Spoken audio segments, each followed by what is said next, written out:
วัสดีบรรดาท่านที่เข้ามาติดตามชมเนาะว่ามื้อนี้เป็นมื้อวันอาทิตย์เนาะเป็นมื้อพักมื้อผ่อนและเป็นช่วงแพร่ระบาด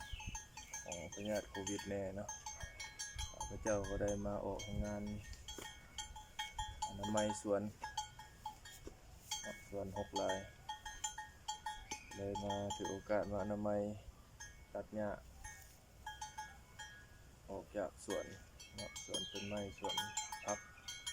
เป้าหมายก็คือสิเฮ็ดปลูกผักปลูกพืชกินเนาะในช่วงวิกฤตโควิดนี้เนาะฉะนั้นฝากทุกคน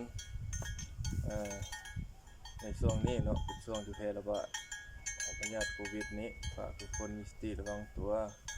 เนาะหอมแรงหอมใจกันกักตัวเนาะอยู่ที่บ้านเนาะหรือว่าอยู่ที่ให้ที่สวนคือข้าพเจ้านี่ก็ได้เนาะมาเฮ็ดให้เฮ็ดสวนเนาะเพื่อกับบริเวณเนาะข้าพเจ้าสินำพามาติดตามการถางหญ้าออกจากสวนมื้อนี้นะ